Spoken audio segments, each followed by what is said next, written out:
Respirez profondément l'air vibrant de cette ville. Sentez le pouls de la vie qui court dans les veines de béton et d'asphalte. Un cœur africain moderne, plein de promesses et de dangers cachés. C'est ici, sous le soleil brûlant et les néons qui promettent tout, que notre histoire d'aujourd'hui se déroule. Une histoire qui commence comme un rêve scintillant, de ceux qui semblent trop beaux pour être vrais. Et peut-être l'était-il. Mais ce rêve, mes amis, va se transformer en un cauchemar si froid et calculé qu'il vous fera questionner les limites de la cruauté humaine. Préparez-vous, car le récit que je vous apporte n'est pas seulement celui d'un amour qui a mal tourné, c'est une descente aux abîmes de l'obsession, de la perte d'identité forcée et de la plus choquante violation de l'âme. C'est le parcours de Folamie, une femme dont la beauté singulière a été vue non comme un don, mais comme une toile vierge pour le fantasme malsain d'un homme. Et cet homme était Adekunle, son mari. Le titre a déjà jeté l'ombre de ce qui est à venir. Mais la réalité est encore plus troublante. Le mari l'a obligée à subir une chirurgie pour devenir identique à son ex. La fin est révoltante. Restez avec moi.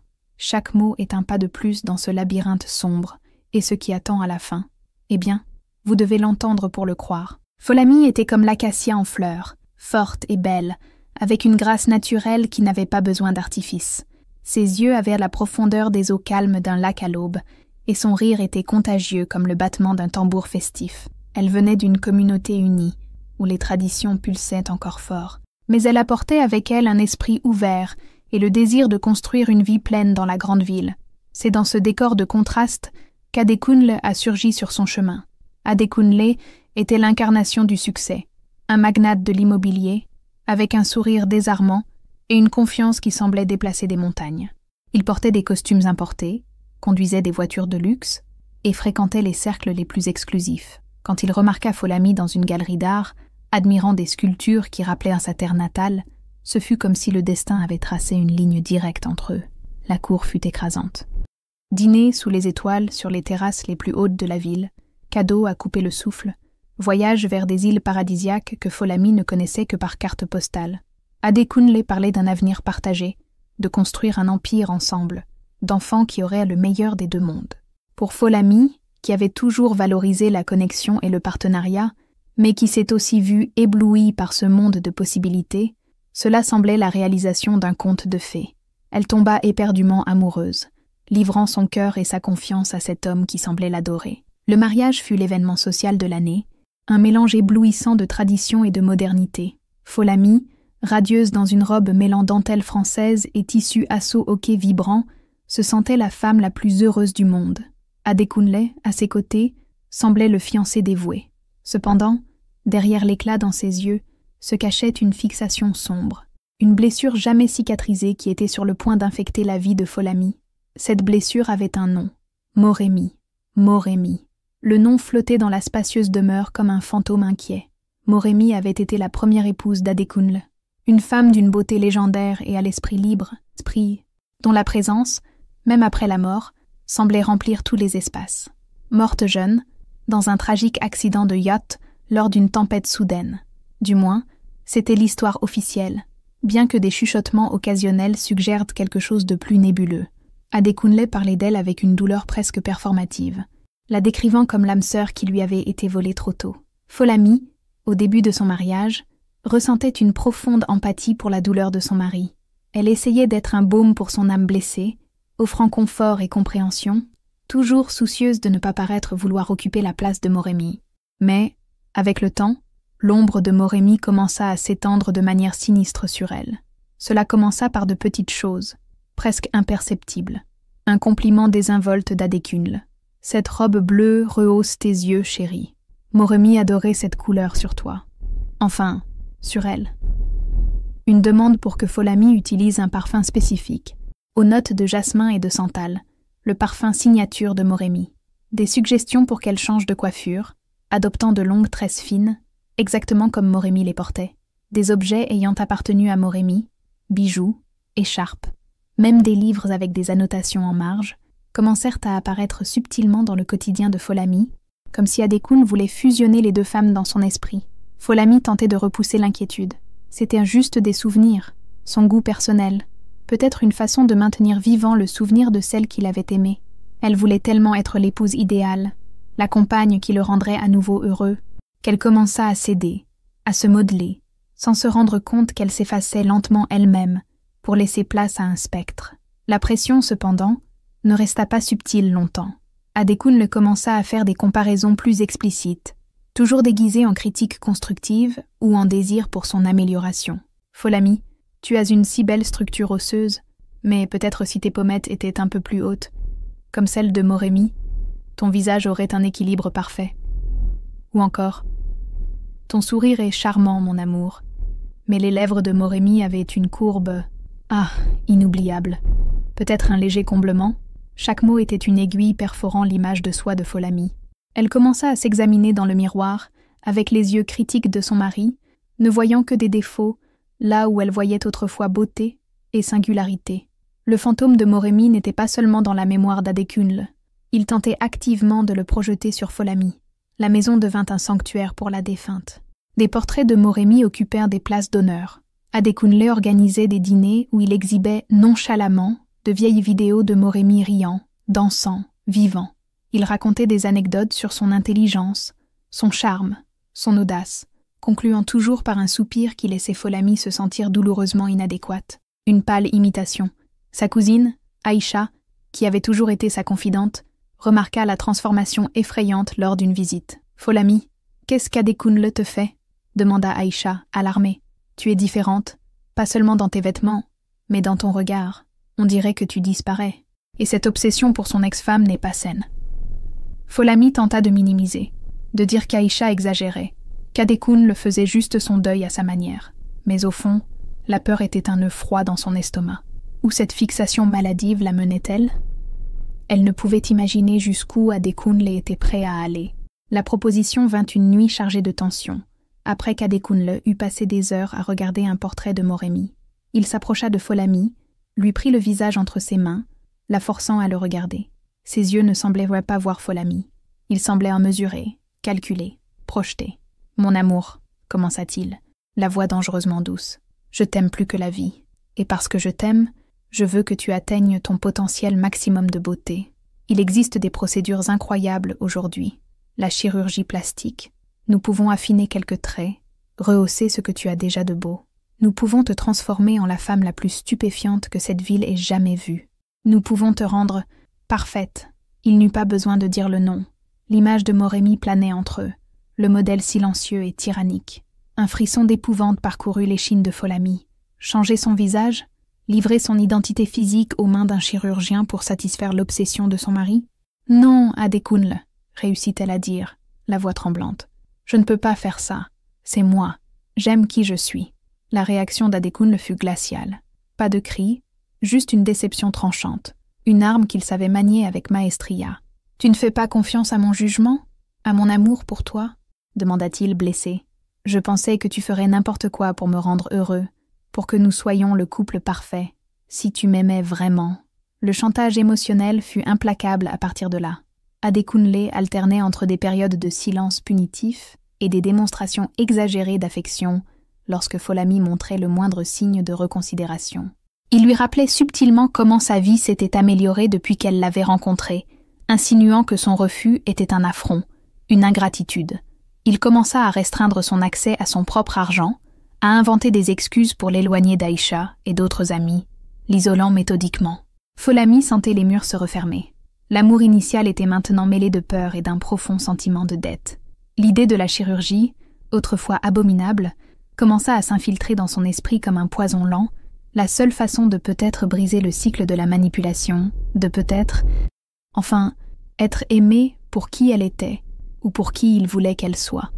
Elle s'accrocha à l'espoir désespéré qu'une fois la ressemblance atteinte, son obsession se calmerait, et il pourrait la voir, la vraie Folami, sous le masque. Un espoir tragique et erroné. La reddition de Folami ne fut pas une décision. Ce fut un effondrement. Épuisée de lutter, de se sentir inadéquate, de vivre sous l'ombre constante de Moremi, elle céda finalement. Adekunle agit avec une rapidité effrayante, comme s'il attendait ce moment. Des consultations furent prises avec les chirurgiens plasticiens les plus renommés et discrets, certains venant même d'autres pays. Lors des consultations, c'était Adekunle qui parlait. Il présentait des photographies haute résolution de Moremi, discutant des angles, des proportions, de la texture de la peau, de la légère asymétrie qui, selon lui, la rendait parfaite. Folami était là, assise en silence, un objet passif dont l'opinion n'était ni sollicitée ni considérée. Les chirurgiens, peut-être intimidés par la richesse et le pouvoir d'Adekunle, ou simplement indifférents à l'éthique de la situation, se concentraient sur les aspects techniques, ignorant la terreur silencieuse dans les yeux de la femme en face d'eux. Elle tenta, une ou deux fois, d'exprimer une crainte, un doute, mais Adekunle la faisait taire avec un sourire forcé et une phrase comme « Chérie, nous sommes tous les deux si enthousiastes à l'idée du résultat, n'est-ce pas ?» Les semaines qui suivirent furent un cauchemar éveillé. Folami passait des heures à se regarder dans le miroir, essayant de graver dans sa mémoire le visage qui serait bientôt effacé. C'était le visage que sa mère embrassait, le visage qui souriait à ses amis, le visage qui reflétait son histoire. Elle pleurait en secret, s'accrochant à de vieilles photographies comme s'il s'agissait de reliques d'une vie passée. Aïcha, défiant les barrières imposées par Adekunle, réussit à lui parler au téléphone une dernière fois. « Folami, pour l'amour de Dieu, pars de là. Ce n'est pas de l'amour, c'est de la possession. Il va te détruire, » implora la cousine. Mais Folami, déjà prise dans la toile de la manipulation et de la peur, répondit d'une voix résignée. « Je ne peux pas, Aïcha. Peut-être qu'après ça, il m'aimera enfin. » Le jour de la première chirurgie, car Adekunle en avait planifié une série pour atteindre la fidélité désirée, arriva comme une sentence. L'odeur d'antiseptique, le froid de la salle d'opération, tout contrastait avec la chaleur et la vitalité de sa terre. Tandis que l'anesthésie l'enveloppait, la dernière chose qu'elle vit fut le visage d'Adekunle, penché sur elle. Il souriait, mais ce n'était pas un sourire d'encouragement. C'était le sourire d'un collectionneur sur le point d'acquérir une pièce rare et macabre. C'était le sourire de la victoire sur son identité. La récupération fut un calvaire. Douleur physique, gonflement, hématome qui semblait refléter la violence interne qu'elle avait subie. Folami vécut des semaines derrière des voiles de gaz, évitant les miroirs, craignant le moment de vérité. Adekunle était un infirmier particulier, attentif aux pansements et aux médicaments, mais impatient, presque anxieux, comme un enfant attendant d'ouvrir un cadeau. Il ne demandait pas comment elle souffrait, mais quand les résultats seraient visibles. Le jour où les derniers bandages furent enlevés, arriva. Le chirurgien, d'un air professionnellement neutre, lui tendit un miroir. Les mains de Folami tremblaient tellement qu'Adekunle dut tenir le miroir pour elle. Le reflet qui la dévisagea était celui d'une étrangère. C'était un visage techniquement beau, oui. Les traits étaient fins, presque trop délicats. Le nez sculpté, les lèvres comblées, les pommettes saillantes, les yeux légèrement relevés au coin. C'était une copie effroyablement précise du visage de Moremi, ou du moins, de la version idéalisée sur les photographies. Mais c'était une copie sans vie. Il manquait l'étincelle, l'histoire, l'âme de Folami. C'était un masque de porcelaine, parfait et froid. Un sanglot s'échappa de sa gorge, suivi de larmes silencieuses qui roulaient sur ce visage qui ne lui appartenait plus. Adekunle, au contraire, était exultant. « Parfaite, Moremi, tu es de retour », murmura-t-il, les yeux brillants d'une intensité fébrile. Il toucha son visage avec une révérence troublante, comme s'il touchait une idole. Mais alors, son regard devint plus critique. Presque parfaite. Peut-être devrons-nous ajuster un peu plus le menton. Presque. Le mot fut comme un coup final. Même après avoir traversé l'enfer, elle était encore une version imparfaite pour lui. Les chirurgies continuèrent. Petites retouches ici et là, chacune volant un peu plus de Folami, chacune tentant de perfectionner la réplique. Adekunle se mit à contrôler chaque aspect de son apparence. Il acheta une garde-robe entière basée sur le style de Moremi. Il exigea qu'elle imite la voix douce et légèrement rauque de Moremi, qu'elle apprenne à jouer du piano comme Moremi, qu'elle rit comme Moremi. Il commença à l'appeler ouvertement Moremi, se corrigeant de moins en moins. Folami devint une actrice dans un rôle macabre, une Galatée sculptée non par amour, mais par une obsession morbide. Sur la scène sociale de la ville, la nouvelle Folami était une sensation et un scandale silencieux. Adekunle l'exhibait comme un trophée, fier de son chef-d'œuvre. Les gens étaient choqués par la ressemblance. Certains louaient la transformation incroyable, d'autres détournèrent le regard, gênés. Les chuchotements la poursuivaient. « C'est effrayant, on dirait un clone » ou « Pauvre femme, il a effacé qui elle était ». Folami entendait, se sentant comme une imposture, un fantôme ambulant habitant un corps qu'elle ne reconnaissait pas, portant la peau d'une morte, mais la satisfaction d'Adekunle était une flamme qui brûlait trop vite. La copie, aussi fidèle soit-elle dans les détails physiques, ne parvenait pas à répliquer l'essence de Moremi. Peut-être était-ce le regard de Folami, qui portait une tristesse profonde que la Moremi des photos n'avait jamais eue. Peut-être était-ce la soumission forcée, si différente de l'esprit libre qu'il disait admirer chez sa première femme. Ou peut-être, la présence même de la copie vivante ne faisait que souligner l'absence définitive de l'original. L'obsession d'Adekunle commença à s'aigrir, se transformant en irritation, et finalement, en une sorte de mépris. La femme qu'il avait modelée à l'image de son désir le décevait maintenant justement parce qu'elle n'était pas réelle. Les critiques revinrent, plus acerbes que jamais. « Tu n'as pas sa posture. Ta voix sonne faux aujourd'hui, Moremi, Folami, peu importe. Pourquoi n'as-tu pas la même passion pour la vie qu'elle avait ?» Il commença à s'éloigner, passant des nuits dehors, devenant froid et cruel. Folami comprit alors la terrible et inéluctable vérité. Elle s'était détruite pour un homme qui ne la verrait jamais, qui ne l'aimerait jamais pour qui elle était. Il ne voulait pas d'une épouse. Il voulait un fantôme ressuscité, et elle n'était qu'un rappel constant de son échec à ramener Moremi à la vie. La luxueuse demeure devint sa prison définitive. Et le visage dans le miroir, son geôlier. Et ici, nous arrivons à l'apogée de cette tragédie, la fin que je vous ai promis être révoltante. N'attendez pas une libération cathartique, une fuite cinématographique ou une vengeance ardente. La révolte ici réside dans la froideur méthodique de l'indifférence, dans l'annulation complète d'un être humain comme s'il s'agissait d'un objet défectueux à jeter au fond d'un placard. Adekunle, complètement désintéressé par sa création ratée, cessa d'essayer de l'améliorer. Pire, il cessa de la reconnaître. Son nom, que ce soit Folami ou Moremi, était rarement prononcé. Il la traitait avec l'indifférence glaciale, réservée à un meuble cassé ou à une employée invisible. Elle fut effectivement bannie des espaces sociaux de la maison, confinée dans une aile éloignée, avec des ordres stricts pour que les employés lui livrent seulement de la nourriture et n'interagissent pas. Aïcha fut bloquée à l'entrée, menacée si elle tentait de prendre contact. Folami vivait dans un silence assourdissant. Sa seule compagnie était le reflet d'une étrangère dans le miroir, un visage devenu la personnification de sa douleur et de sa perte. La femme vibrante, pleine de rêves, qui un jour arriva dans cette ville, avait été méthodiquement démontée, pièce par pièce, jusqu'à ce qu'il ne reste qu'une coquille vide, un masque sans personne derrière. Mais la cruauté finale d'Adekunle était encore à venir, et elle fut exécutée avec une normalité terrifiante.